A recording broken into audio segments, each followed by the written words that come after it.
30 years old and still chasing fairy tales inside books. Coruscant's voice cut sharply through the candlelit ballroom while champagne glasses clinked around the crowded table. Laughter followed immediately, spreading between guests like a quiet fire. Nobody bothered to stop.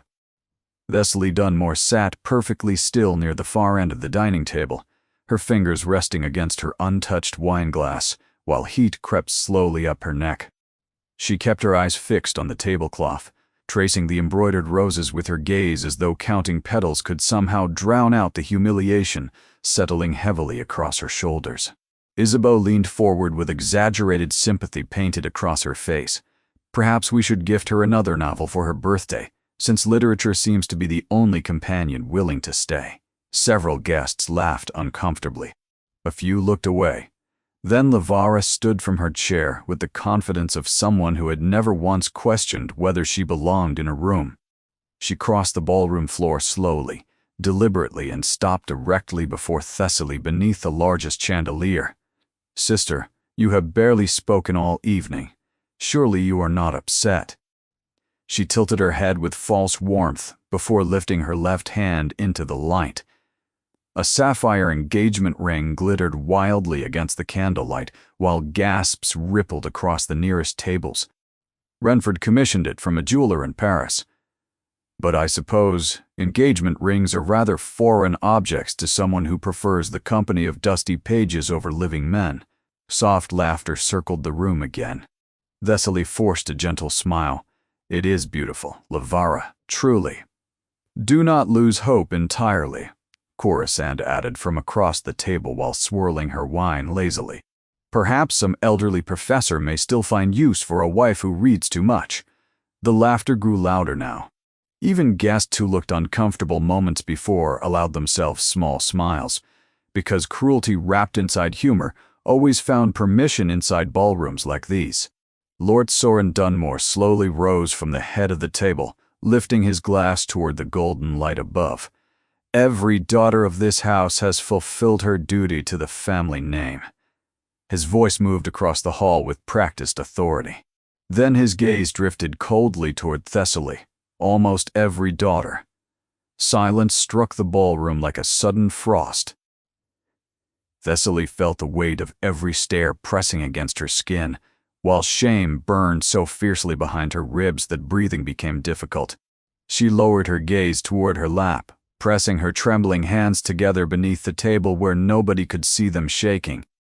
Then she slowly pushed back her chair, preparing to leave the room before her calm finally shattered in front of 200 guests. But before her feet touched the floor completely, the enormous oak doors at the far end of the ballroom swung open with such force that candle flames flickered violently across the chandeliers above. A footman's voice thundered across the estate with absolute authority. His Grace, Duke Emeric Valdane of Thornmere. The entire ballroom went still. Coruscant's wineglass stopped halfway to her lips. Isabeau's rehearsed look dissolved into open shock. Lavara's sapphire ring suddenly felt invisible against the weight of the name still echoing between the marble walls. And Thessaly, still half risen from her chair, slowly turned her head toward the entrance with the silhouette of the most powerful and most reclusive duke in all of England now stood beneath the doorway. But before we continue, if you enjoy emotional stories filled with betrayal, heartbreak, jealousy, and powerful moments of justice, make sure you like this video and subscribe to the channel. And if you truly want to support us, you can use super thanks below. Your support helps us continue creating these unforgettable stories for you every single day. Now, let us see what happened next. Briarstone Hall had stood among the rolling green hills of Hertfordshire for nearly 3 centuries, its grey stone walls covered in climbing ivy that turned golden every autumn before shedding into the gardens below. Tall windows lined every corridor, catching morning light that spilled across polished oak floors, and long hallways hung with portraits of Dunmore ancestors, stretching back generations. The estate smelled constantly of beeswax candles, dried lavender, and the faint sweetness of wood smoke drifting from fireplaces large enough to stand inside. Lord Soren Dunmore governed the household with the rigid precision of a man who believed reputation was the only currency that never lost its value. Every meal served inside Briarstone followed exact etiquette. Every guest received calculated hospitality designed to strengthen alliances rather than friendships. Every decision Lord Soren made for his daughters revolved around one singular obsession: advantageous marriage. And by that measure, his 3 younger daughters showed every sign of fulfilling his expectations. Each had attracted attention from suitable men of wealth and standing. Courtships progressed through the family drawing room with reassuring regularity, each one bringing Lord Soren closer to the complete set of advantageous alliances he had spent decades engineering. Then there was Thessaly. At 30 years old, the eldest daughter of Briarstone Hall remained unmarried, unspoken for, and increasingly invisible inside her own family's home. But that was not what troubled the Dunmore family most. What truly embarrassed them, what kept Lady Venetia awake during restless nights and caused Lord Soren to clench his jaw during dinner conversations, was the reason behind her failure. Thessaly preferred books over ballrooms. She always had, even as a young girl, while her sisters rehearsed dancing and perfected curtsies before mirrors. Thessaly disappeared into the estate's neglected East Wing library for hours at a time. She read poetry before breakfast. She studied philosophy beside the garden fountains, while her sisters discussed ribbons and gown fabrics. During social gatherings, while other young women laughed brightly and positioned themselves before eligible gentlemen, Thessaly drifted toward the most secluded corner of the room, holding whatever volume she had hidden inside her dress pocket that evening. By her early 20s, London society had already begun whispering. A blue-stocking, they called her. The word held enough poison to damage a woman's prospects permanently.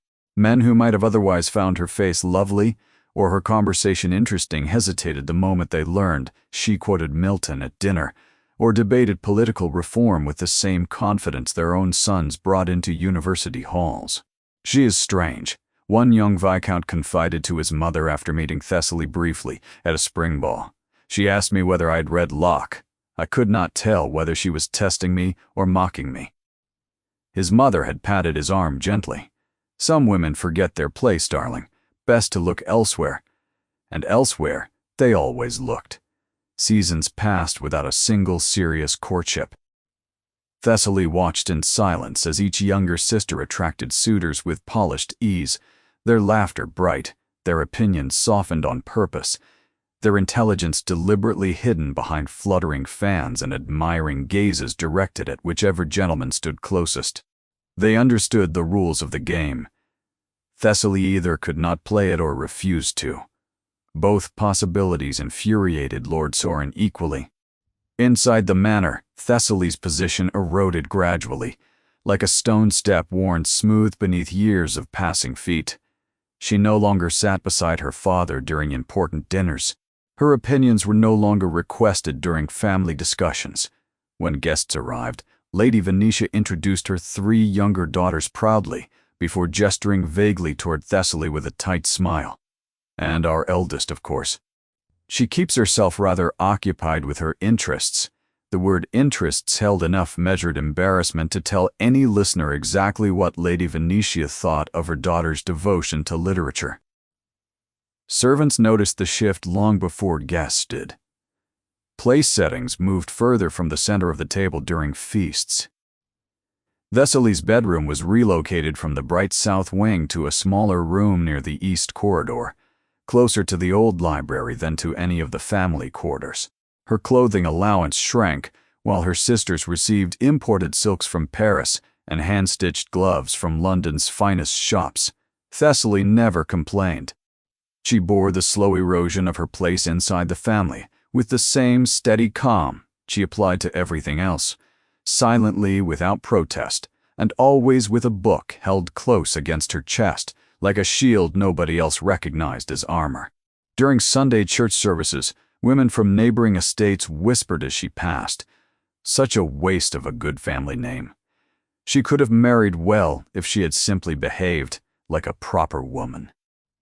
On market days in the nearby village, Shopkeepers exchanged glances whenever Thessaly entered the bookshop instead of the dressmaker. The butcher's wife once remarked loud enough for Thessaly to hear, "No man wants a wife smarter than himself." Thessaly continued walking without acknowledging the words. She had learned years ago that responding only invited louder cruelty. At night alone, inside her small bedroom surrounded by towers of borrowed and second-hand volumes stacked against every wall, she read until the candle burned completely down to the brass holder. Stories became the only place where women like her were admired rather than pitied. Between pages, intelligence was never a flaw. Curiosity was never shameful. And solitude never felt like punishment when characters kept her company more faithfully than her own family ever had. But loneliness found her anyway. It arrived not during the loud humiliations at dinner tables or the sharp comments inside drawing rooms, but during the still moments afterward, when the manor fell silent and Thessaly sat alone beside her window, watching moonlight cross the empty garden below. Those were the hours that hollowed her slowly from within, one night at a time, until the ache became something permanent. She simply learned to breathe around. The old library inside Briarstone Hall occupied a forgotten room near the east corridor, where sunlight barely reached past midday. Dust covered the shelves so thickly that dragging a finger across any surface left a clean trail visible for days. Most of the books had not been opened in a generation. Lord Sorin considered the room useless, a relic from an ancestor who valued scholarship over status and refused to spend money maintaining what he called a graveyard of dead opinions. But for Thessaly, that forgotten room was the only place inside Briarstone where she felt completely herself. She arrived there every morning before the household stirred, holding a candle and whatever volume she had been reading the night before. She organized shelves that nobody asked her to organize. She repaired cracked leather spines with steady hands using glue she purchased from the village bookbinder with her own shrinking allowance. She cataloged titles inside a handwritten notebook, recording every author and subject across pages filled with her small, precise script. Nobody in the family noticed. Nobody in the family cared. But the servants did. It began simply enough one cold November morning when Thessaly found young Hetty, the scullery maid's daughter, sitting cross-legged outside the library door, staring through the gap beneath the frame. "What are you doing down here, sweetheart?"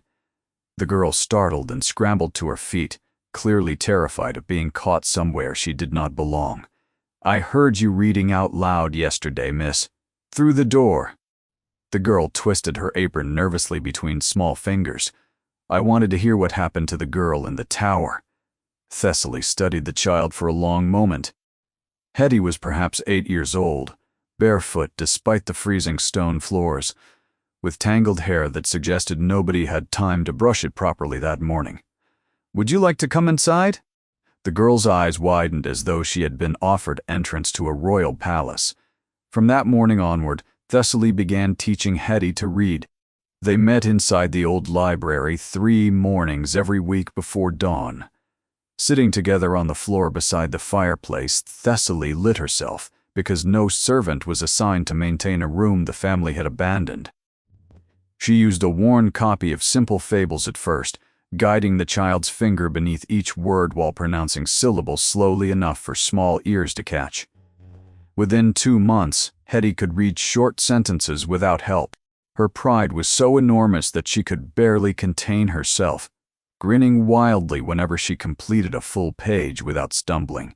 Word spread among the household staff. By winter's end, 3 more children appeared outside the library door on different mornings, each one sent by their parents with instructions to be respectful and absolutely invisible to the Dunmore family. Thessaly welcomed every one of them. She taught the cook's twin boys using a battered atlas she had, repaired herself tracing rivers and mountains with a wooden pointer, while their eyes grew wide at the size of the world beyond Hertfordshire. She taught the groundskeeper's shy daughter using poetry, discovering that the girl memorized verse faster than any student Thessaly could have imagined. None of the children had ever been offered education before. None of their parents could afford it, and none of them would ever forget that the only person inside Briarstone Hall who treated them as though their minds mattered was the same woman the family dismissed as worthless. Beyond the children, Thessaly extended her kindness into corners of the estate that nobody else visited. Old Prosper, the retired groundskeeper who still lived in a small cottage near the East Gardens, had been slowly losing his eyesight over the past 2 years. Most of the household had forgotten he existed entirely. Thessaly visited him every Thursday afternoon without fail. She brought him tea brewed with honey, and sat beside his chair reading aloud from adventure novels he had loved decades earlier. Sometimes he interrupted to argue with the characters, shaking his fist at villains he remembered from his younger years. Sometimes he simply listened with his eyes closed while tears rolled into the deep lines of his weathered face. "You remind me of my wife," he told Thessaly one rainy afternoon. She believed stories could heal people. Thessaly smiled gently. I believe she was right. These moments were invisible to the Dunmore family. Lord Soren never once asked where his eldest daughter disappeared to each morning. Lady Venetia never questioned why Thessaly's hands sometimes bore the faint smell of bookbinding glue, or why her hemline occasionally showed dust from kneeling on cold stone floors. But one afternoon, the invisibility shattered. Lady Venetia entered the East Corridor unexpectedly while searching for a misplaced letter, and discovered the library door ajar. Inside, Thessaly sat on the floor surrounded by 4 servants' children, a cracked globe resting between them. While the cook's son sounded out the word Mediterranean for the first time, the silence that followed was worse than shouting. Lady Venetia stared at the scene for several long seconds before speaking, in a voice tight with controlled fury. "You are teaching servants' children, inside our home, using our family's belongings." Thessaly stood slowly, placing herself between her mother and the frightened children behind her. They wanted to learn. Mother. Nobody else was willing to teach them, because it is not their place to learn, and it is certainly not your place to teach them. Lady Venetia stepped closer, lowering her voice to a whisper sharp enough to cut glass. "You wonder why no man has ever wanted you, Thessaly. This is why. You pour yourself into things that hold no value in the world we live in. Books, servants, charity that benefits nobody of consequence." The children behind Thessaly sat rigid with terror. She could feel their fear pressing against her back like small hands gripping for safety. "Please do not frighten them. They have done nothing wrong." Lady Venetia's face hardened further. "Send them away, now, and do not let me find this happening again." That evening, after the children had been returned to their parents, with tearful apologies from mothers terrified of losing their positions, Thessaly passed her father's study and heard his voice drifting through the partially open door. Lady Venetia was speaking inside. She has been using the old library as a schoolroom for servants' children. A long silence followed before Lord Soren responded. "That room should have been locked years ago. See that it is done tomorrow." Another pause. "And Thessaly?" Lord Soren's voice held the weight of a man who had already made his decision long before the question was asked.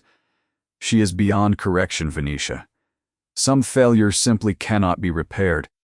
Thessaly stood motionless in the darkened hallway, her hand resting against the cold stone wall, while those words settled through her body like iron weights dropped into still water. She remained there for a long time after the conversation ended, staring at nothing, breathing with effort, willing herself not to cry in a corridor where anyone might find her. Then she walked back to her small bedroom near the east wing, closed the door behind her, and sat beside the window, where moonlight fell across the stack of books resting on her nightstand. She picked up the nearest volume and opened it to the page she had marked that morning, and she read, because reading was the only thing left in the world that had never once told her she was not enough. The weeks leading to Corisand's wedding transformed Briarstone Hall into something barely recognizable. Carriages arrived every morning bearing crates of white roses shipped from greenhouses in Kent, rolls of ivory silk from London dressmakers, cases of French champagne packed in straw, and enormous silver candelabras polished until they reflected every face that passed beneath them. The ballroom ceiling disappeared behind garlands of fresh wisteria wound around iron frames that servants spent 3 full days constructing on ladders, while the household buzzed with nervous energy from dawn until well past midnight. Lady Venetia oversaw every detail with the intensity of a general preparing for battle. Guest lists were rewritten 4 times. Seating arrangements caused arguments that echoed through corridors. The kitchen operated without rest, producing endless trays of sugared almonds, roasted quail, poached salmon, lemon tartlets, and warm bread rolls brushed with rosemary butter that filled the entire ground floor with a scent so rich that even the gardeners outside noticed. Lord Sorin spent his days in the study, entertaining Sir Aldwyn Pemberton's relatives, rehearsing toasts, and reminding every servant within earshot that this celebration would define the Dunmore family's reputation for the next decade. And, somewhere behind all of it, unseen and unthanked, Thessaly held everything together. She woke before anyone in the household each morning, checking flower arrangements for wilting stems that needed replacing before Lady Venetia noticed. She calmed hysterical kitchen staff after a delivery of oysters arrived, spoiled and sourced replacements from the village fishmonger within 2 hours, using her own remaining savings. She resolved a seating disaster after discovering that 2 feuding baronesses had been placed at the same table. Rearranging 12 place settings without telling her mother the original arrangement would have caused a scandal. She mended a torn hem on a bridesmaid's dress after the seamstress fell ill, stitching by candlelight past midnight while the rest of the house slept. Nobody acknowledged any of it. Corisande swept through the manor during those final days, as though the entire world had been constructed solely for her pleasure. Her wedding gown hung inside the largest guest chamber, an extraordinary creation of ivory satin, layered with Belgian lace and tiny seed pearls sewn individually across the bodice by hand. On the morning before the wedding, Corisande passed Thessaly in the upstairs corridor, while 2 servants trailed behind with fresh linens. The flowers near the west gallery looked dull. Corisande did not slow her pace. Replace them before guests arrive this afternoon, and please do something about the candle placement in the dining hall. It looked uneven yesterday. Thessaly adjusted the flowers and repositioned every candle herself. By the evening of the celebration, Briarstone Hall glowed beneath hundreds of candles reflected across crystal glasses and polished silverware. Guests arrived in carriages that lined the gravel drive for nearly a quarter mile, stepping into the entrance hall, wearing their finest evening clothes, while string musicians played Handel softly from the mezzanine above. The dining tables overflowed with roasted venison drizzled in black currant sauce, creamed leeks, braised carrots glistening with honey, and enormous crystal bowls filled with wine punch that servants refilled constantly throughout the night.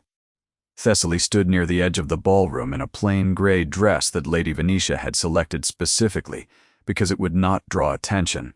Her role for the evening had been made explicitly clear that morning. Remain available. Assist the servants if anything goes wrong. Do not insert yourself into conversations with important guests. For the first 2 hours, Thessaly moved through the celebration like a shadow with purpose, catching a toppling floral arrangement before it crashed onto the Countess of Harlow, redirecting a confused musician who had wandered into the wrong corridor, and discreetly removing a wine stain from the tablecloth nearest the head table before anyone noticed. Then, during the 3rd course, it happened. An elderly baroness visiting from Suffolk approached Thessaly near the beverage table with a warm but misguided smile. "You there, girl, would you kindly fetch me a fresh glass? This one has a smudge." Before Thessaly could respond, Corisande's laughter rang brightly from the nearby table. "Oh, do not trouble yourself, Lady Whitford. That is merely my elder sister.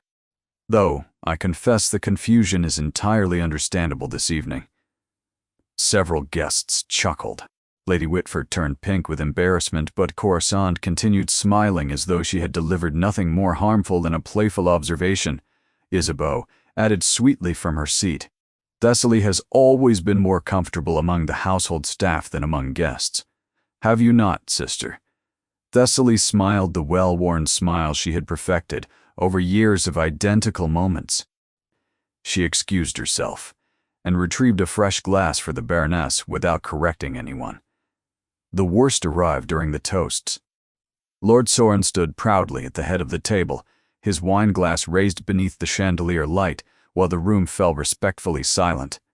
To Corisande and Sir Aldwyn, a union that brings tremendous pride and honor to the Dunmore name. He paused, allowing applause to ripple through the guests. Marriage is the highest achievement a daughter can offer her family, and tonight we celebrate that achievement magnificently. His eyes did not once move toward Thessaly during the entire speech.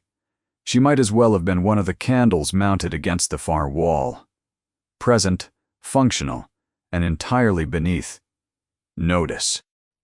After the toast, while guests moved toward the ballroom for dancing, Thessaly slipped through the servants' corridor behind the kitchen. The narrow hallway smelled of warm bread and dish soap, and the noise of the celebration became muffled behind the heavy wooden door that separated the family's world from the workers who sustained it. She leaned against a cool stone wall and pressed both hands against her face, breathing slowly, forcing the trembling in her throat to settle before anyone saw. Footsteps approached softly from the far end of the corridor. Nella, the head housemaid who had served Briarstone Hall for nearly 15 years, appeared with a small cup of chamomile tea and a sprig of mint resting against the rim. She said nothing at first. She simply placed the cup gently into Thessaly's hands and stood beside her in the dim corridor while distant music played beyond the walls. "You held everything together today," Nella said after a long silence. "Every person working in this house knows that." Thessaly wrapped both hands around the warm cup. "It does not seem to matter very much. It matters to us." The simplicity of those 3 words nearly broke the restraint Thessaly had fought all evening to maintain. She pressed her lips together tightly and nodded once, without trusting her voice to respond.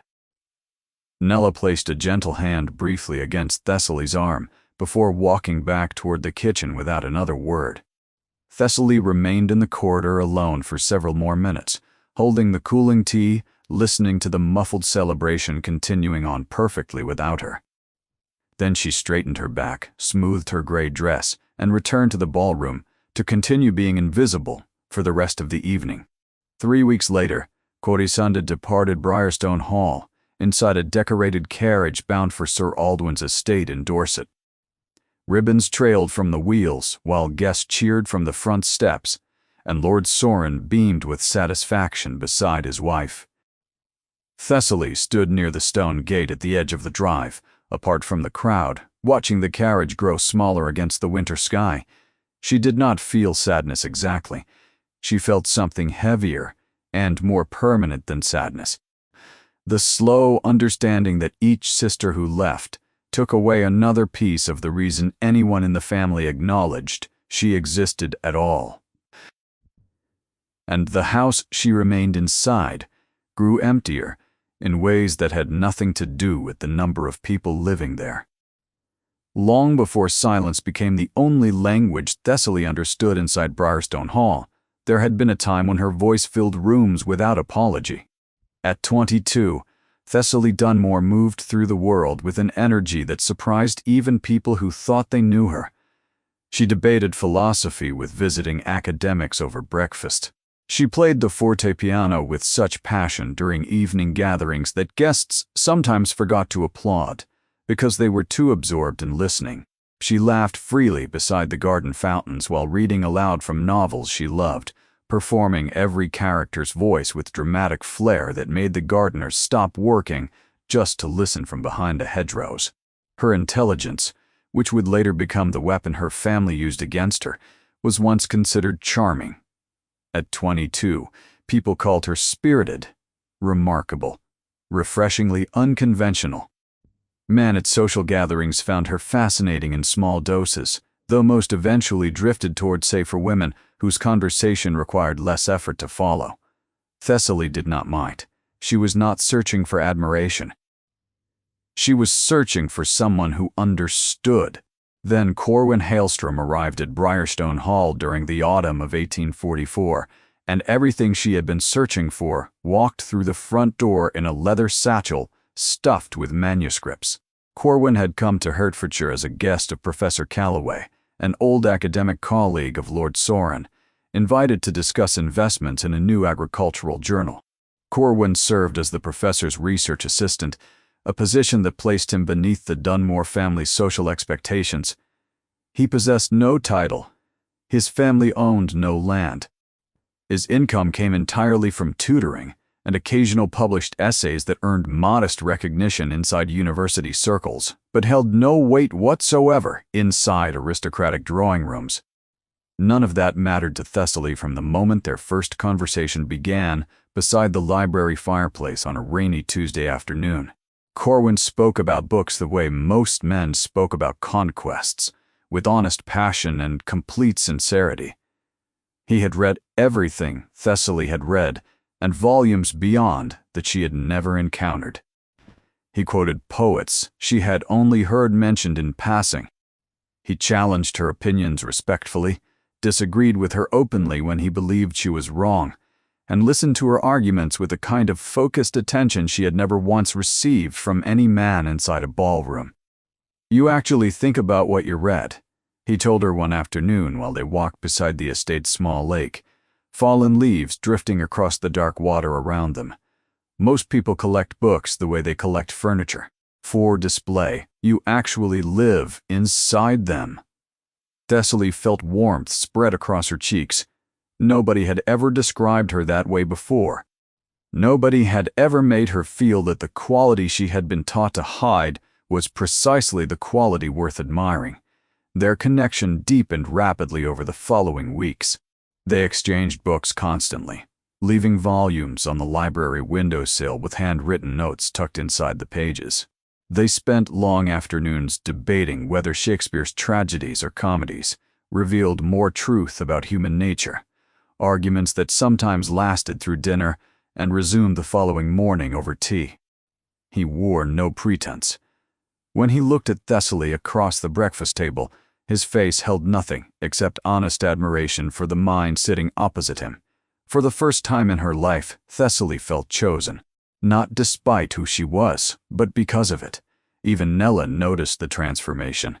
"You have been smiling more this month than in the past 2 years combined," the maid observed one morning while helping Thessaly dress for dinner. Thessaly turned away, but the flush rising across her neck answered more honestly than any words could have. The happiness lasted exactly 6 weeks. One evening in late November, Lord Sorin returned early from a business dinner in the village and entered the library without warning. Corwin sat beside the fireplace reading aloud from a collection of Keats while Thessaly listened from the opposite chair, her chin resting against her hand, her features soft with the kind of unguarded warmth she never allowed herself in public. The silence that fell when Lord Sorin appeared in the doorway lasted only seconds, but it contained the weight of everything that followed. That night, shouting erupted from the study, loud enough for servants to hear from the kitchen below.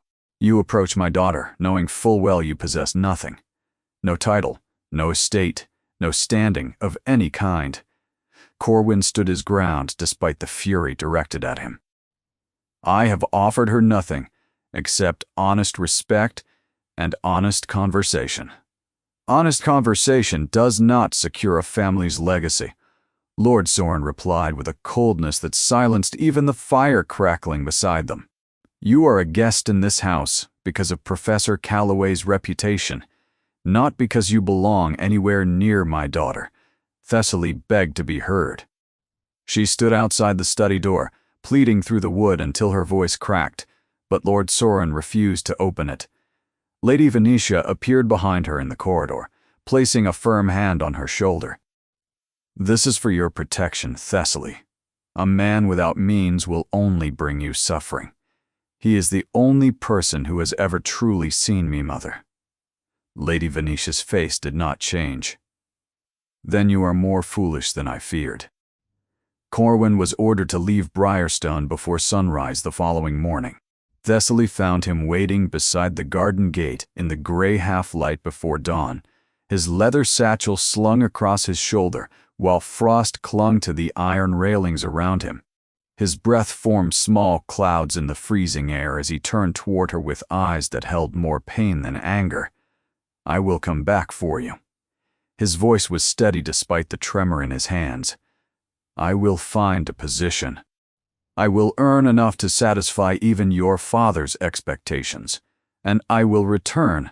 Thessaly could not answer because the pressure building inside her throat made speech impossible. She pressed her forehead against his chest while tears fell onto the frozen ground between them.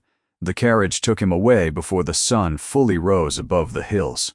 For months, Thessaly waited for letters that arrived with beautiful regularity at first, long passages filled with descriptions of the university towns where Corwin sought permanent work, the lectures he attended, the manuscripts he was developing, and always, always, the promise that he was building something worthy of returning to her. Then the letters grew shorter. Then they stopped entirely. Winter brought the truth wrapped inside a brief note delivered by Professor Calloway's secretary. Corwin had contracted typhus while traveling through northern Italy. He had died in a boarding house in Turin, alone, with his leather satchel beside the bed, and an unfinished letter to Thessaly resting on the nightstand. Professor Calloway forwarded the letter separately. Thessaly opened it alone inside the library on a frozen February evening while wind howled against the windows outside. The letter contained only 3 completed sentences before the handwriting trailed into nothing. The book resting in her lap slipped to the floor when her hands stopped working properly. She did not pick it up. She sat motionless for so long that Nella eventually found her still in the same chair, hours later, staring at the cold fireplace with a look the maid would never forget. Something fundamental inside Thessaly Dunmore closed permanently after that winter. The young woman who once laughed beside fountains and debated philosophy with fearless joy disappeared. In her place remained someone gentler, someone kinder to others than ever before, but someone who no longer believed the world contained a space where she was allowed to be happy. And the books she continued reading every night became something different after Corwin. They were no longer adventures, they were shelters. Spring arrived at Briarstone Hall bringing blossoms and another engagement. Isabeau's courtship with Lord Calder Ashburn had progressed with the mechanical precision of a business transaction negotiated between fathers in private studies rather than a romance kindled between 2 young hearts. Lord Calder possessed everything Lord Sorn valued: a respected family name stretching back 5 generations, a growing reputation inside Parliament, connections to cabinet ministers whose favor could elevate the Dunmore name into circles previously beyond their reach. So, what Lord Calder did not possess, though nobody inside Briarstone seemed concerned enough to notice, was any visible warmth toward the woman he intended to marry.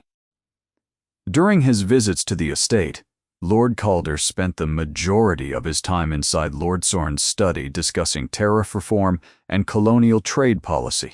He greeted Isabeau politely upon arrival and departure, complimented her appearance with the same phrases he likely used at every social engagement, and occasionally escorted her through the gardens at Lady Venetia's insistence, walking 3 measured paces ahead of her while continuing whatever political argument he had been making before they stepped outside.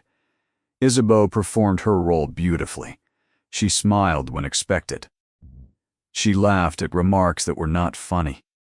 She nodded attentively during conversations about parliamentary procedure she had no interest in, and she never once allowed her poise to crack in public because Isabeau had learned the same lesson every Dunmore daughter except Thessaly had absorbed since childhood. Feelings were private. Appearances were everything. The engagement dinner was held on a warm evening in late April, when the Briarstone gardens bloomed with early roses and the air brought the sweetness of cut grass through every open window.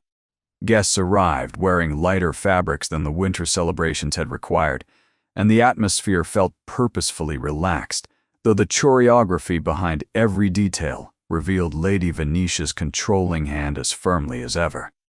Thessaly had once again managed the preparations that nobody credited her for.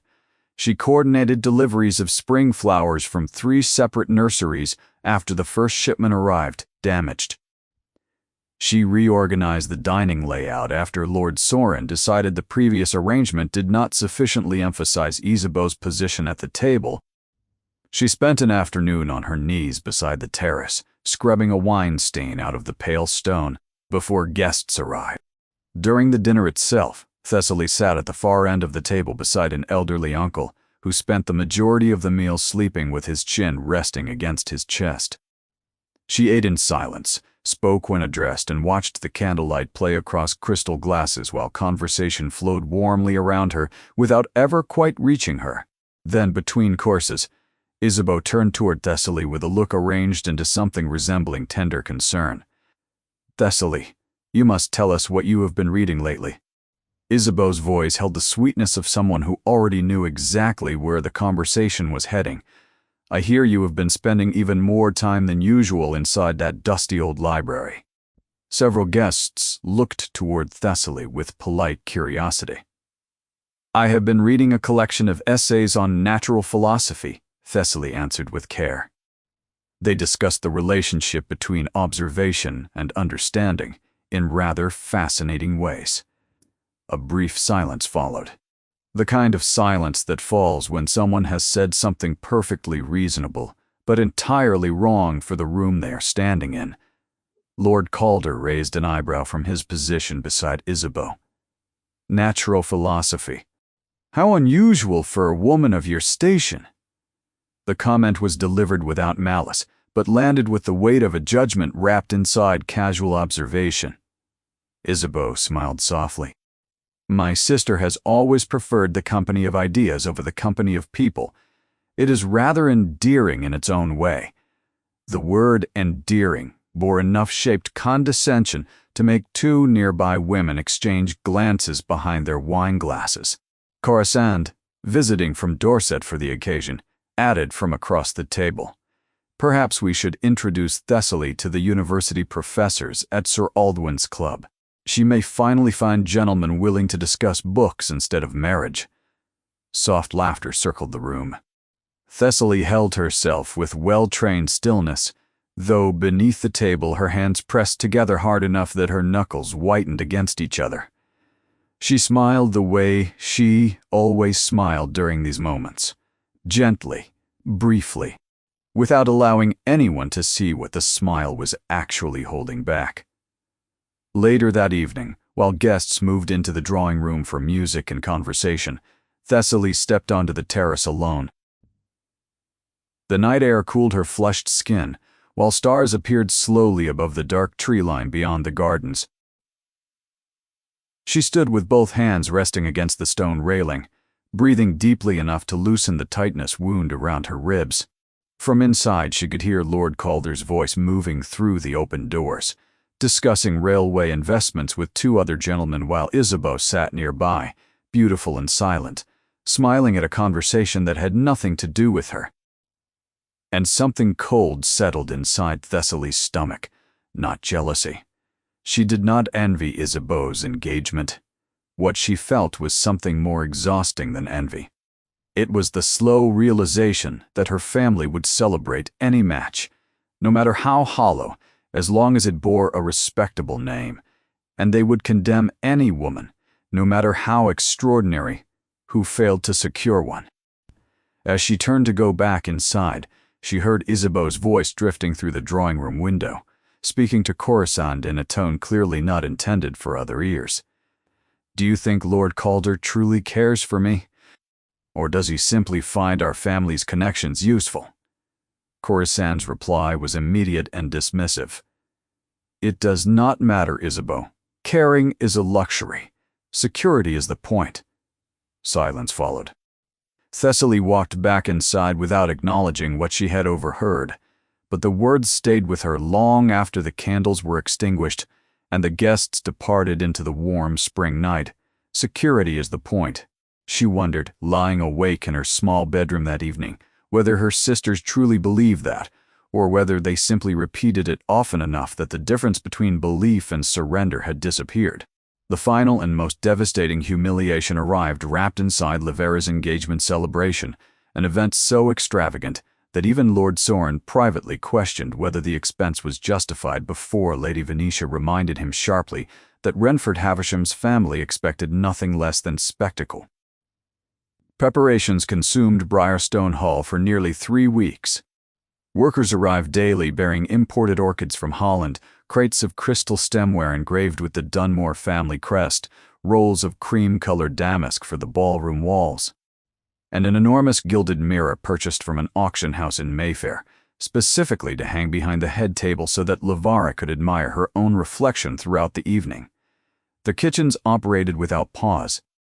Lamb shoulders glazed with mint and red currant jelly, poached pears soaked in spiced wine, towers of profiteroles drizzled with dark chocolate, smoked trout arranged on beds of watercress, and warm fig tarts with clotted cream filled every available surface, while cooks shouted instructions over the constant clatter of copper pots and wooden spoons. Thessaly managed everything from behind. She supervised the polishing of every silver fork in the household. She resolved a crisis when the florist delivered white lilies instead of the cream roses Lady Venetia had specifically demanded, sending a servant on horseback to a nursery 12 miles away and arranging the replacements herself before anyone noticed. She calmed a young footman who dropped an entire case of champagne in the cellar and helped him sweep the broken glass before the head butler discovered the loss. Nobody thanked her. Nobody even acknowledged she had been awake since before dawn every morning for 3 consecutive weeks. 2 days before the celebration, something far worse than public mockery found her. Thessaly was moving pressed table linens through the upstairs corridor late in the evening when she heard voices emerging from her father's study. The door sat slightly open, and the conversation inside traveled clearly into the darkened hallway. Lady Venetia spoke first. "Lavara's marriage will complete our obligations. All 3 younger daughters successfully matched. Lord Soren, we must now address the remaining situation." A pause followed. Thessaly stopped walking.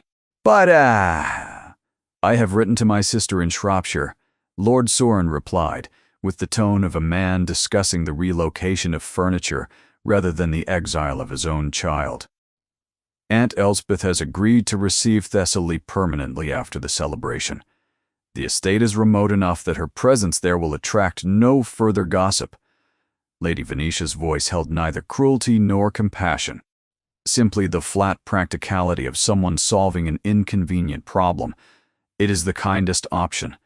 Remaining here only deepens the embarrassment for everyone involved, including Thessaly herself."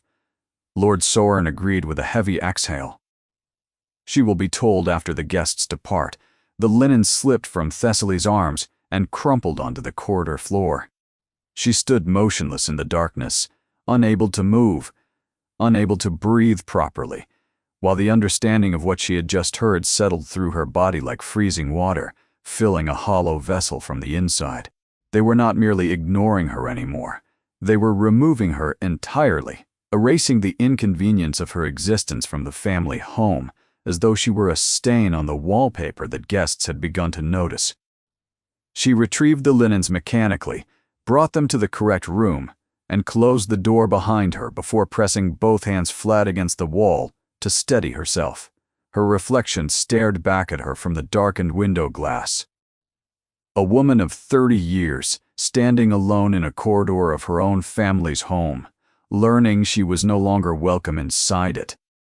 She slid down the wall until she sat on the cold stone floor, her knees drawn up against her body, her forehead resting against her arms while the weight of everything she had endured across a decade of rejection pressed down upon her all at once. The teaching forbidden, the library locked, the love destroyed, the sisters celebrated while she dissolved further into the background of her own life with every passing year. And now even the background was being taken from her. She stayed on that floor for a long time, breathing unevenly before pulling herself upright and walking toward her bedroom with steps that felt borrowed from someone else's body. That night she did not read. She sat on the edge of her bed staring at the stack of books beside her window. those faithful companions that had sustained her through every previous wound and felt nothing, not comfort, not escape. The pages offered no shelter tonight because the pain had grown too large to fit between covers. She pressed her palm flat against the topmost volume and whispered an apology to no one, though she was not entirely sure what she was apologizing for. Perhaps for still being here, perhaps for not being enough, perhaps simply for existing inside a family that had already decided she should not. Morning arrived without Thessaly having slept.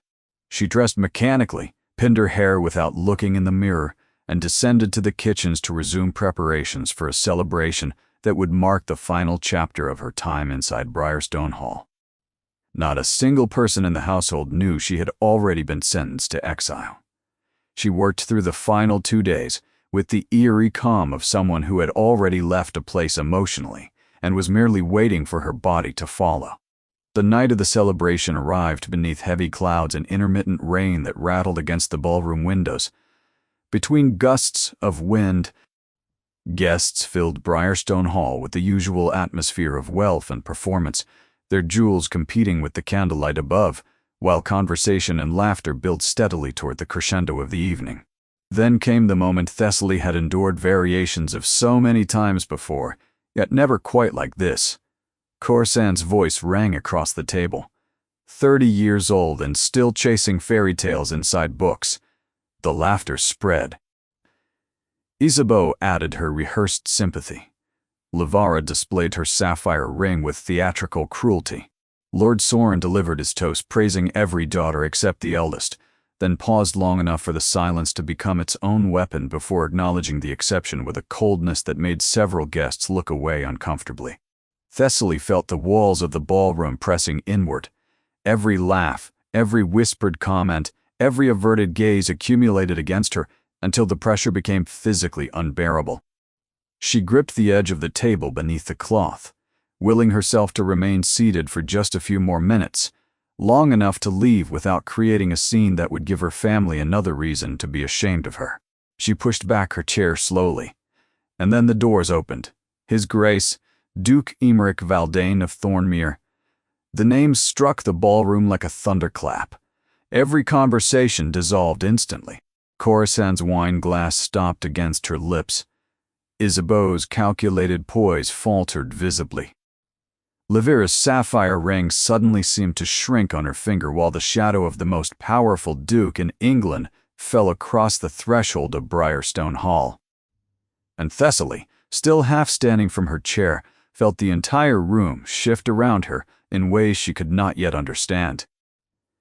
To understand what happened next inside that ballroom, one must first understand the man who walked through those doors and the wounds he bore beneath the authority that made rooms fall silent at the mention of his name. Duke Emeric Valdane of Thornmere had inherited his title at 24 years old, after his father's sudden death from a stroke during a parliamentary session. The weight of the Valdane legacy had settled onto his shoulders overnight, and he had borne it with a discipline that earned him both admiration and fear across English society.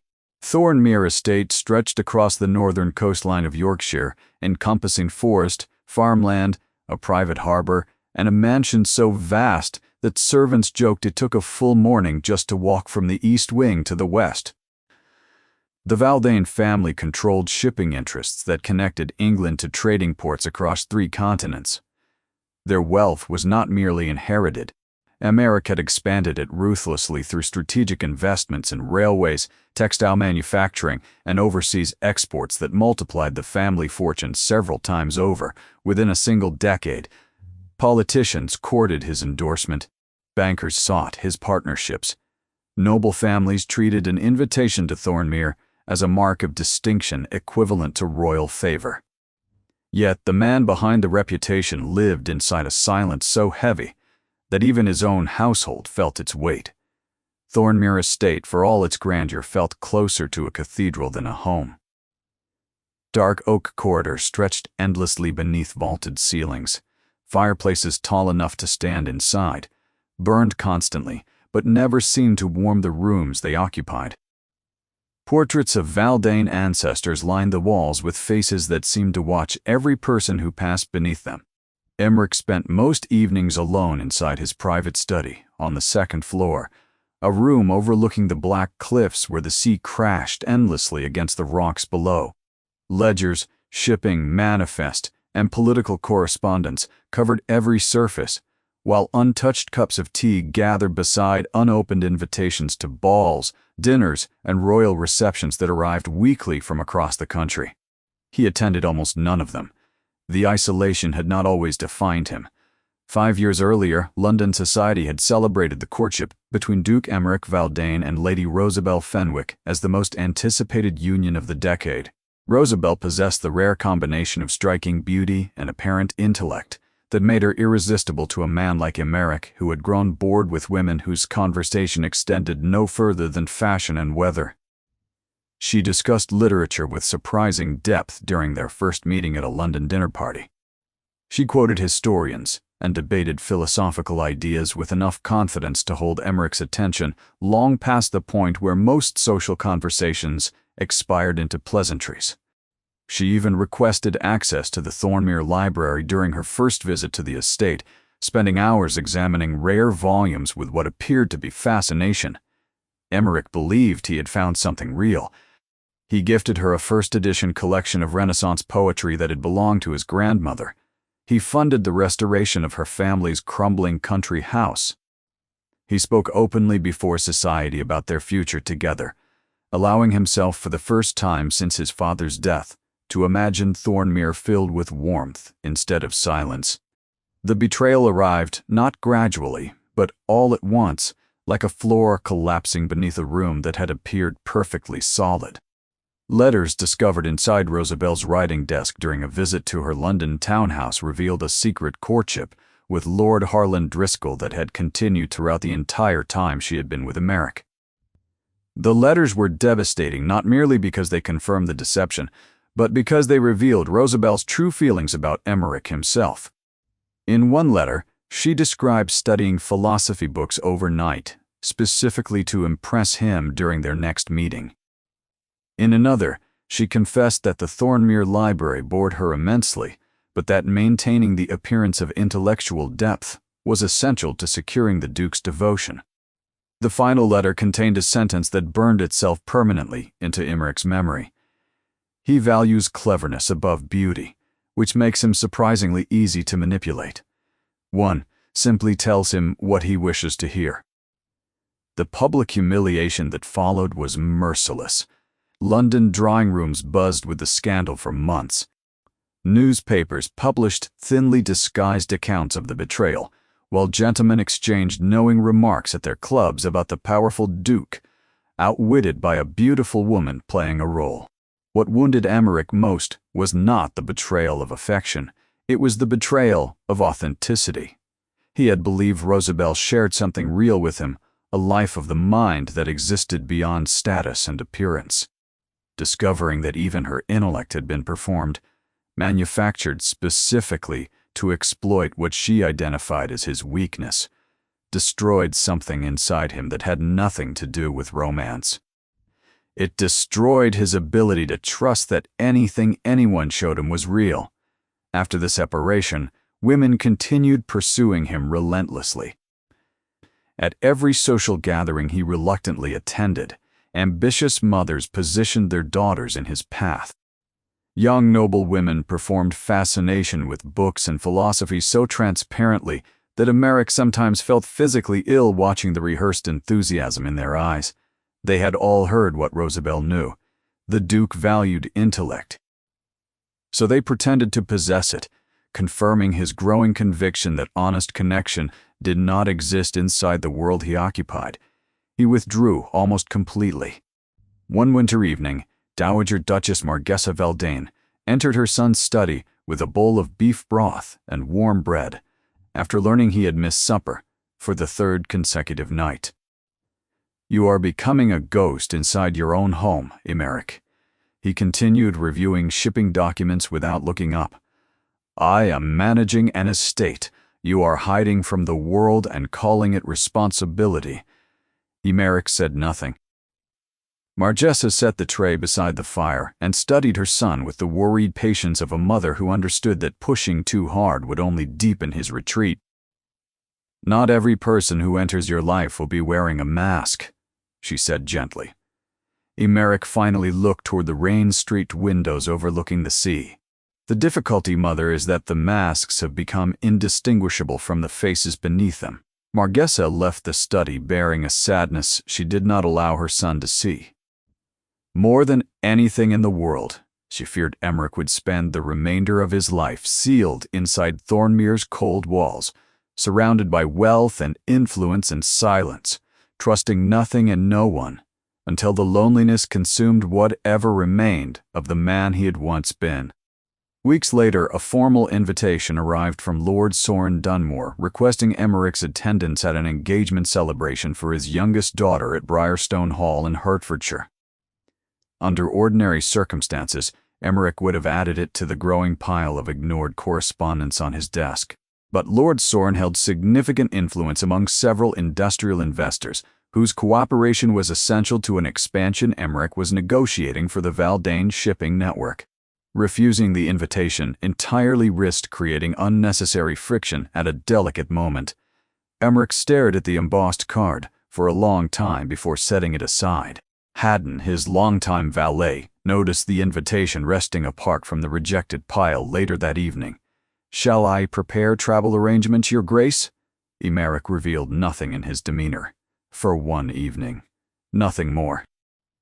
The carriage departed Thornmere on a gray afternoon, rolling south through rain-soaked countryside while Emeric sat alone inside the cabin, watching the landscape pass without interest.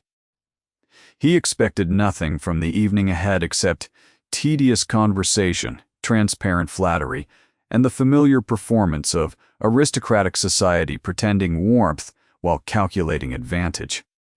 He had no idea that what waited inside Briarstone Hall would change the course of his life entirely. The moment Duke Emeric Valdane stepped into the Briarstone ballroom, the atmosphere fractured like glass struck from within. Conversations dissolved into whispers. Musicians lost their rhythm momentarily before recovering with visible effort.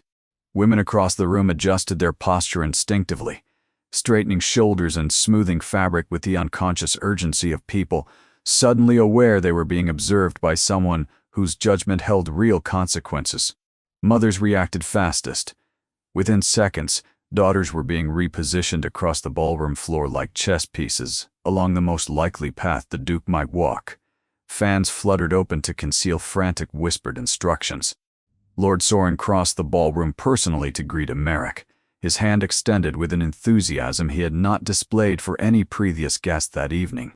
Lady Venetia followed closely behind, her face rearranged into the warmest welcome she had produced all season. Lavara straightened visibly beside Renford Havisham, adjusting her sapphire ring so it caught the light more prominently. Corisande set down her wineglass and adopted a look of refined elegance. Isabeau leaned slightly toward Lord Calder and whispered something that made him sit up straighter. Emeric acknowledged the greetings with courteous brevity that contained no warmth. He accepted a glass of champagne he did not intend to drink, and positioned himself near the edge of the room where the crowd was thinnest, exactly where he always positioned himself at events he attended out of obligation. Within minutes, the performance began. A young baroness approached and complimented his cravat. A widow from Hampshire laughed far too enthusiastically at a remark he had not intended as humorous. Two daughters of an earl stationed themselves nearby, discussing poetry with exaggerated passion in voices deliberately loud enough for him to overhear. Emeric registered each attempt with a detached recognition of a man who had watched this exact choreography unfold dozens of times before. The words changed.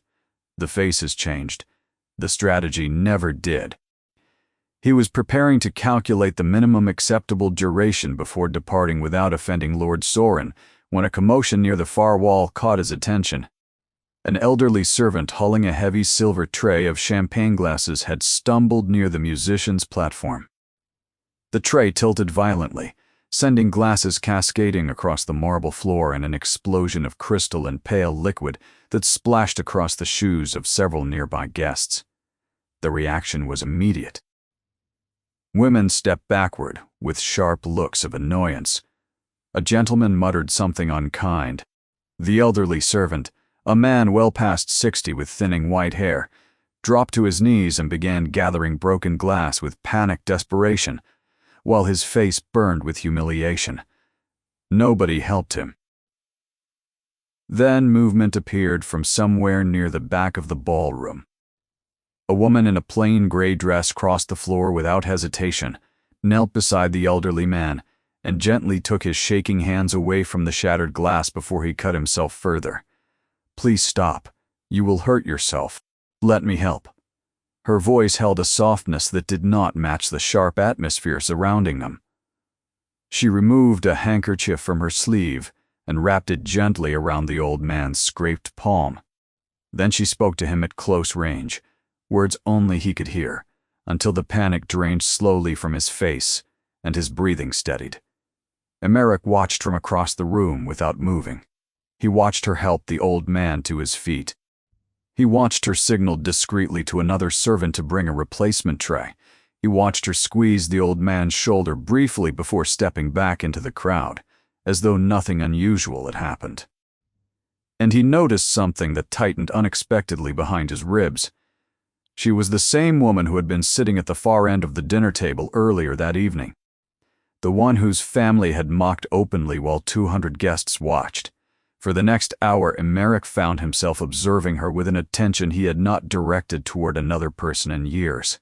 He watched her move through the edges of the celebration without occupying any space within it. He watched servants smile at her with a warmth they showed to nobody else in the household. He watched her sisters ignore her completely, unless an opportunity for casual cruelty presented itself. And he noticed one more thing that separated her from every other person inside the ballroom. During a brief moment when conversation near her subsided and she believed nobody was watching, Thessaly reached into the fold of her dress and retrieved a small leather-bound volume. She opened it beneath a candle mounted on the nearest wall, and read 3 pages with a look of such complete absorption that the entire ballroom seemed to disappear around her. Then she heard footsteps approaching, closed the book instantly, and tucked it back into her dress with the speed of someone who had been hiding this habit for years. Something unfamiliar stirred deep within Emmerich. Not pity, not curiosity. Recognition. He set down his untouched champagne glass and began walking across the ballroom floor. The movement was enough to silence every conversation within 10 feet. Guests turned to watch. Mothers gripped their daughters' arms. Lavara's confident smile faltered visibly. Emmerich stopped directly before Thessaly's chair. She looked up at him with open confusion, her cheeks flushing as awareness of the attention surrounding them pressed against her from every direction. "Miss Dunmore," his voice was calm and unhurried. "I could not help but notice you are the only person in this room who brought something worth reading to a party." The remark caught her so completely off guard that she almost laughed before catching herself. She glanced instinctively toward her dress where the book was hidden, then back toward his face, where something unexpected rested behind his composed bearing. Not mockery, not the pity she had grown accustomed to recognizing instantly, something closer to honest interest. "I find that large gatherings become more bearable with a reliable escape hidden nearby," she answered openly, then regretted her candor. "Forgive me, Your Grace." That was not an appropriate thing to say to someone I have only just met. On the contrary, it may be the most honest thing anyone has said to me in years. A silence followed that felt entirely different from the uncomfortable silences Thessaly usually inhabited.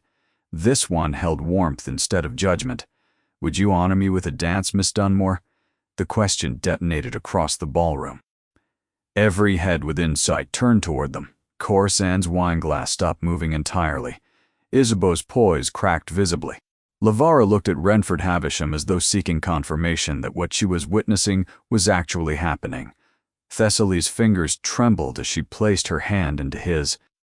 As the orchestra began a slow waltz, Emmerich guided her across the floor beneath the golden light of the chandeliers. She moved uncertainly at first, clearly overwhelmed by the sudden weight of every gaze in the room pressing against her. "You seem uncomfortable," he observed. "I have spent most of my life trying not to be noticed. This is rather the opposite of that." A faint, almost invisible smile crossed his features. The first smile Haddon would later confirm the Duke had displayed in over 3 years. They spoke as they danced, not about his wealth, not about his title, not about Parliament or estates or influence. She asked him whether he preferred Shakespeare's histories or tragedies. He told her tragedies, because they refused to pretend the world was fair.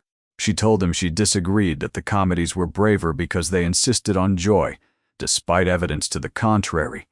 The answer unsettled him in a way no amount of polished charm ever could. Around them, the ballroom hummed with whispers moving faster than the music. Why her of all people? Did you see the sisters' faces? He has ignored every eligible woman in London for years, and he chose the spinster with the books. By the time the waltz ended, the story had already begun writing itself across every drawing room and dinner table in English society. After the night of Lavara's engagement celebration, Duke Emeric Valdane began visiting Briarstone Hall with a frequency that stunned everyone inside the household and fascinated everyone outside it. His carriage appeared on the gravel drive so regularly that the kitchen staff learned to prepare his preferred tea, black with no sugar, the moment they heard hooves approaching the front gate. Servants exchanged smiles whenever his arrival was announced, because every visit meant Thessaly would spend the afternoon looking less like a woman bearing invisible weight across her shoulders, and more like the person they had always known she truly was beneath the silence her family had imposed upon her. The visits followed an unusual pattern that confused society tremendously. Emeric did not court Thessaly through the conventional rituals aristocratic families expected. He did not bring elaborate gifts. He did not arrange formal dinners designed to impress her parents. He did not perform devotion before audiences the way most noblemen demonstrated romantic interest. Instead, he sat with her inside the old East Wing library for hours.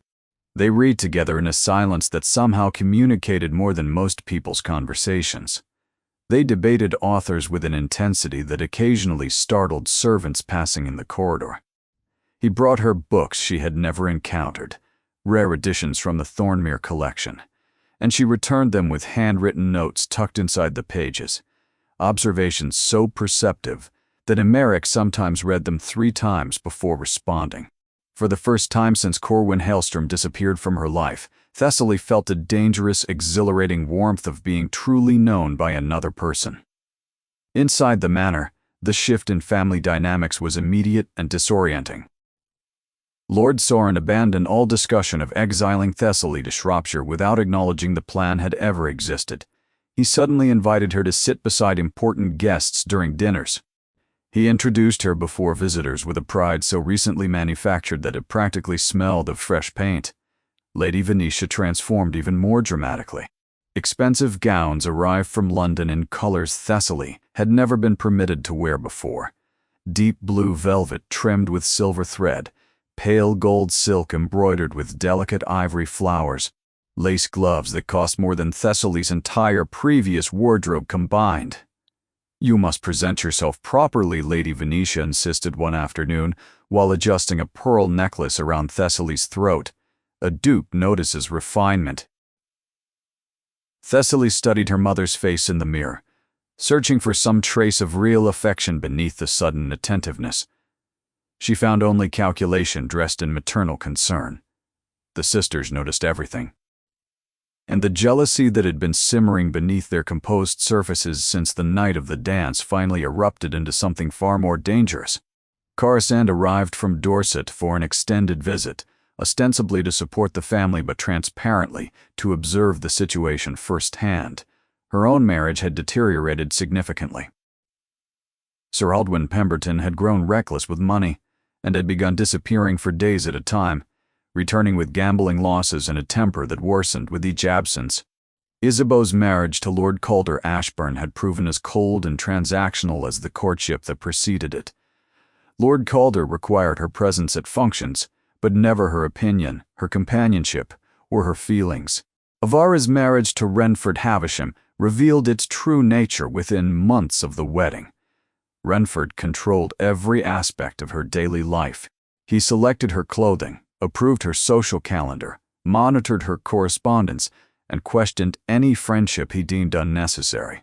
Yet none of the sisters examined their own unhappiness honestly. Instead, they redirected every ounce of bitterness toward the one target that had always absorbed their frustrations without resistance: Thessaly. She manipulated him somehow, Corisande muttered, during a private gathering inside the drawing room while all three sisters sat together one rainy afternoon. No man of his stature suddenly notices a woman like her without some form of deception involved. Isabeau nodded slowly. She presents herself as modest and unassuming. Men like the Duke enjoy believing they have discovered something hidden. It flatters their vanity. Lavara's voice held the sharpest edge. She is making fools of us. Every newspaper in London is discussing why he chose her over women who are younger, more beautiful, and more accomplished. The humiliation is unbearable. The scheming escalated from whispered resentment into deliberate action. Corisande spread rumors through her social connections that Thessaly had pursued the Duke through calculated vulnerability, performing loneliness and bookishness specifically to appeal to his known preferences. Isabeau went further. Through social maneuvering at a London dinner party, she arranged for Lady Rosabelle Fenwick to be seated near Emmerich at a gathering both were expected to attend. Rosabelle arrived wearing midnight blue silk and diamonds. She positioned herself beside Emmerich with the ease of a woman who had once known exactly how to occupy his attention, laughing softly at his remarks, touching his arm with intimacy designed to communicate prior claim. Thessaly watched from across the room as something cold and familiar tightened across her shoulders.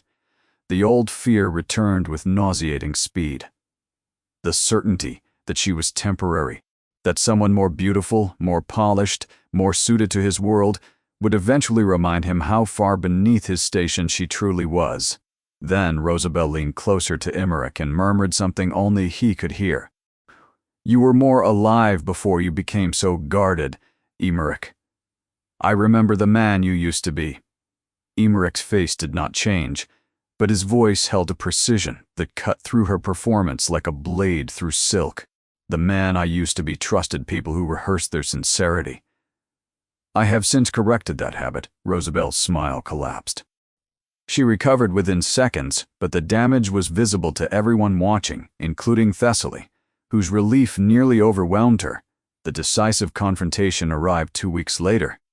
Emmerich returned unexpectedly to Briarstone one evening after realizing he had left important correspondence inside Lord Soren's study.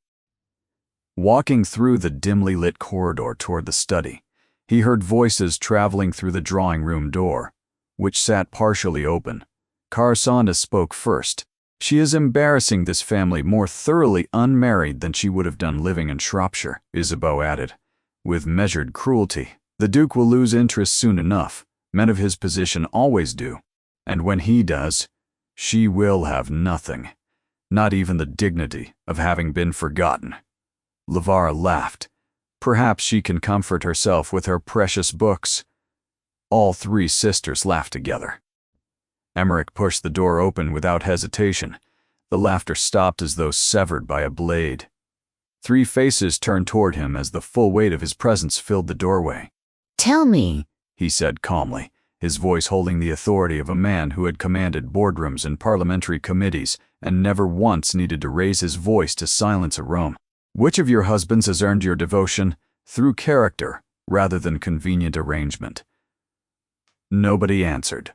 "Which of your marriages contains the kind of loyalty your sister demonstrates daily to people who repay her with nothing except contempt?"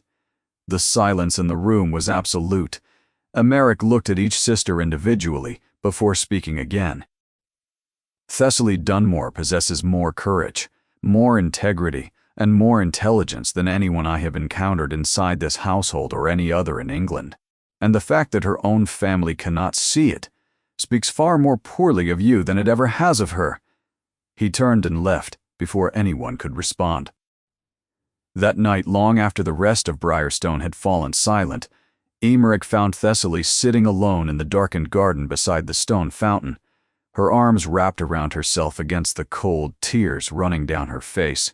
She tried to wipe them away when she heard his footsteps approaching across the gravel path, embarrassed by the rawness of being caught without her careful calm in place. "No one has ever spoken for me like that," she whispered. "In my entire life, no one has ever thought I was worth defending." Something shifted permanently inside Emmerich hearing those words. Something that had been locked behind walls built from betrayal and reinforced by years of isolation gave way, not with drama or spectacle, but with the simple recognition that the woman sitting before him in the darkness, trembling from cold and crying from years of accumulated pain. He sat beside her on the stone bench without speaking. After a long while, Thessaly's hand found his in the darkness, and he closed his fingers around hers without letting go.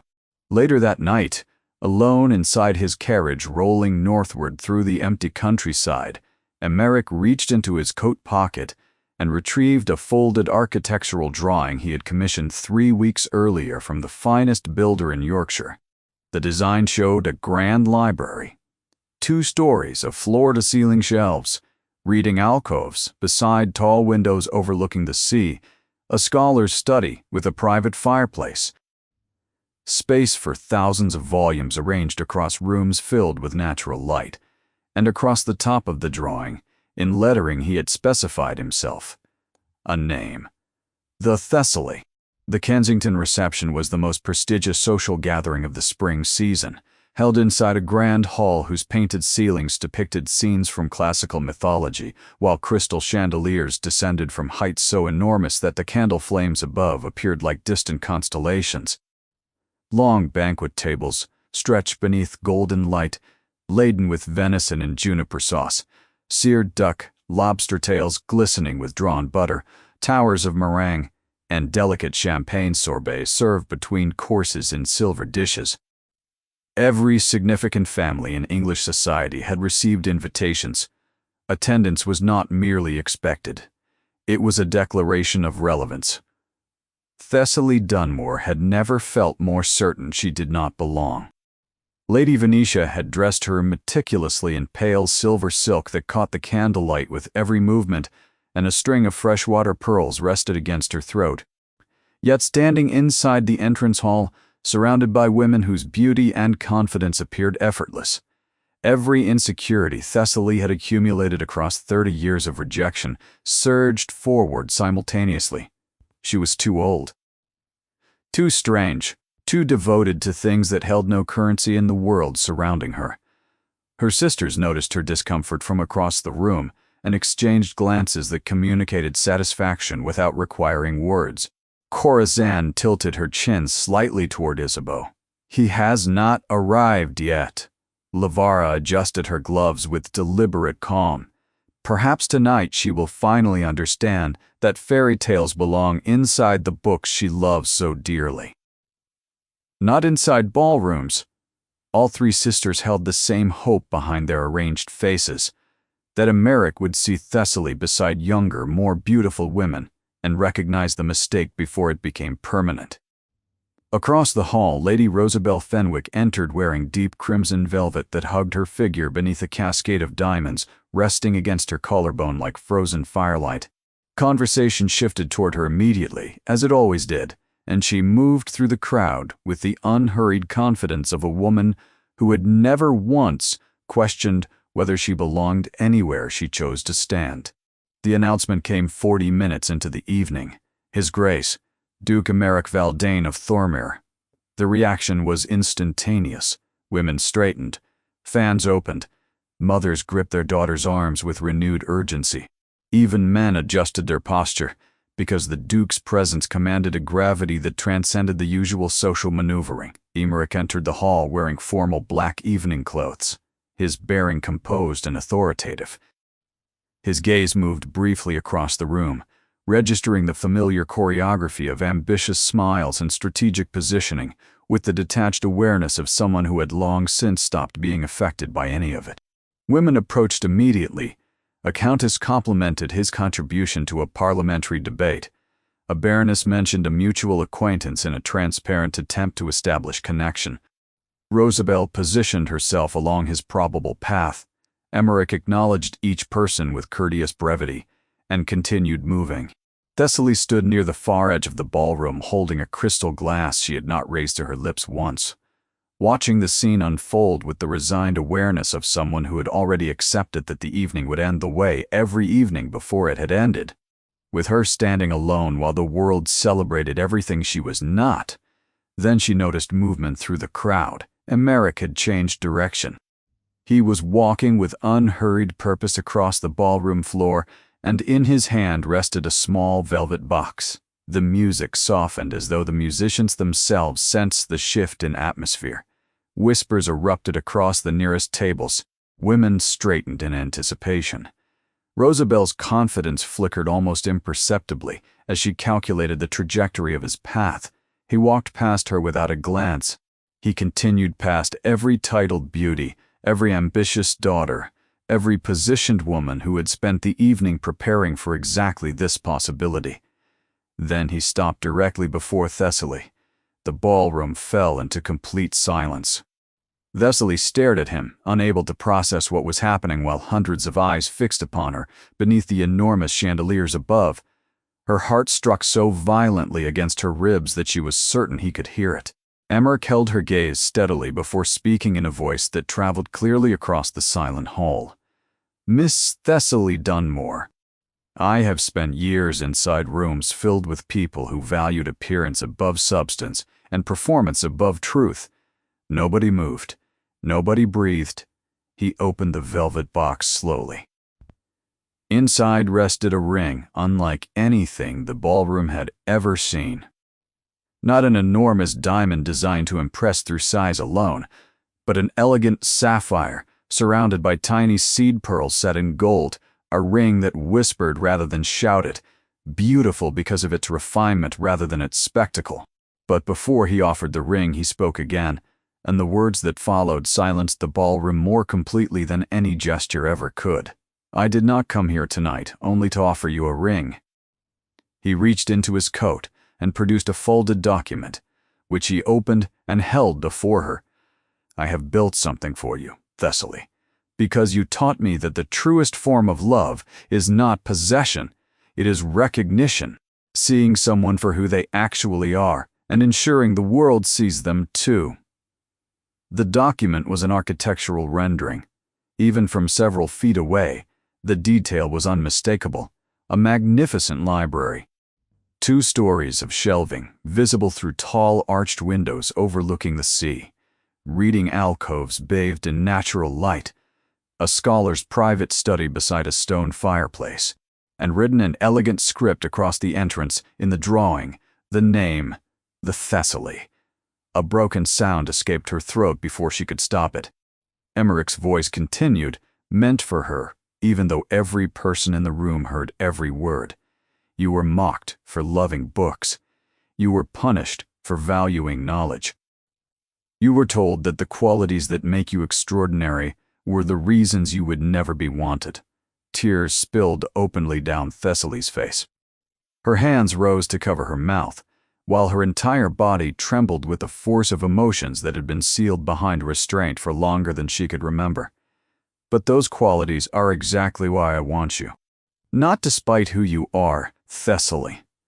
Because of who you are, every single word you have ever read, every child you have ever taught, every person you have treated with kindness that nobody asked you to give." He stepped closer. "There is no woman in England I admire more than you, and there is no name I would rather see written above a place of learning than yours." The silence held for one more extraordinary moment before Emmerich spoke the final words. "Will you do me the honor of becoming my wife and the Duchess of Thornmere?" Thessaly could not answer immediately. Years of humiliation, loneliness, grief, and endurance crashed against her simultaneously, and the collision was so overwhelming that speech became temporarily impossible.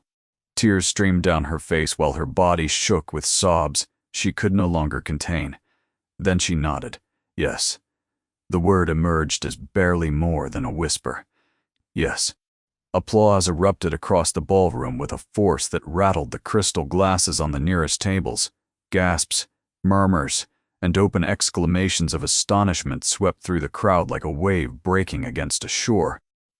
Rosabelle turned away sharply, her calm shattering in front of the entire room. Corisande stood motionless, her face drained completely of color. Isabeau lowered her eyes toward the floor. Lavara pressed trembling fingers against her lips, while something she had never allowed herself to feel before moved painfully across her features. And Lady Venetia, standing beside Lord Sorin near the edge of the ballroom, wore something heavier than shock across her face. Something that looked, for the first time in Thessaly's memory, unmistakably like regret. Years passed after that night, and the woman who had once been invisible inside her own family's home became one of the most beloved figures in England. As Duchess of Thornmere, Thessaly brought the same kindness into her new life that had defined her long before any title accompanied her name. She visited village schools, personally, donating books and supplies without ceremony or expectation of gratitude. She opened the grounds of Thornmere Estate to local families during summer months and ensured that every worker on the estate received fair wages and dignified treatment. Servants adored her because she remembered their names, asked about their children, and never once treated the distance between a duchess and a housemaid as anything more than an accident of circumstance. The Thessaly Library opened on a bright autumn morning overlooking the Yorkshire coast, its tall windows catching the sea light exactly as the architectural drawings had promised. 2 stories of shelving held thousands of volumes spanning literature, philosophy, history, science, and poetry.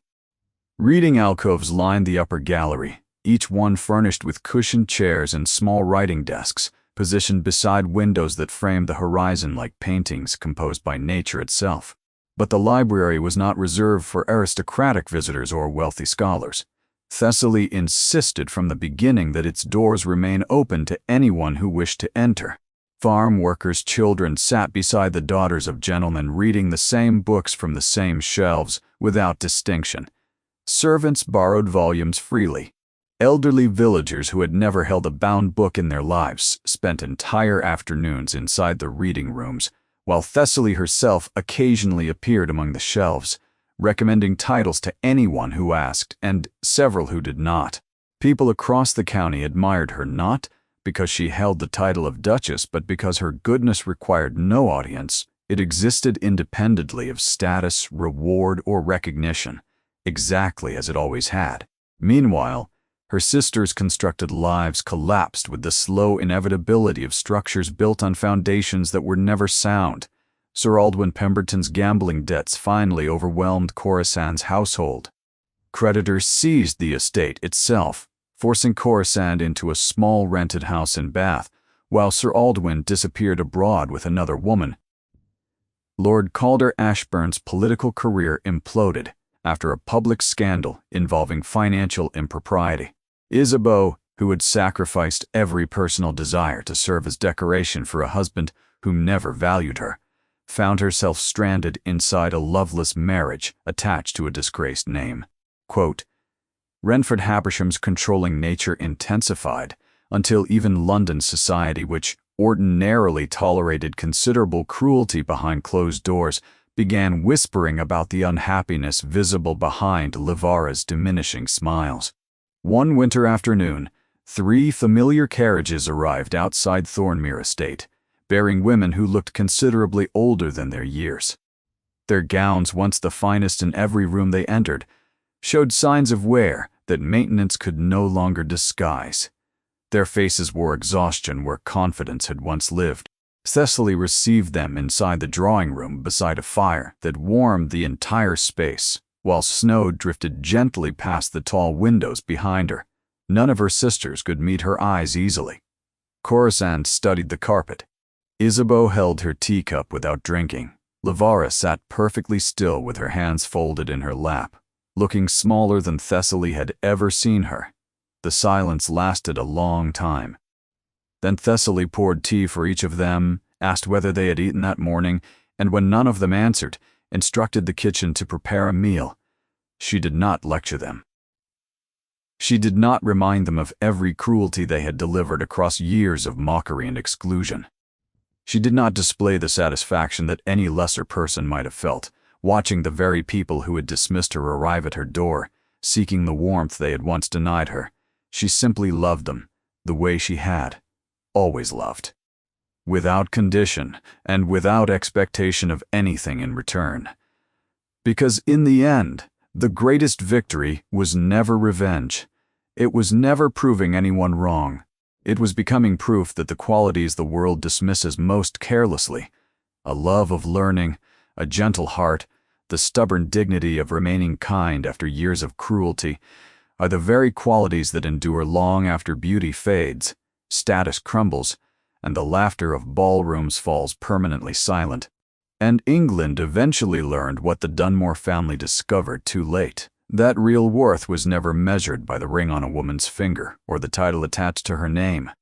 It was measured by the depth of her mind, the strength of her character, and the size of the heart she refused to let the world make smaller.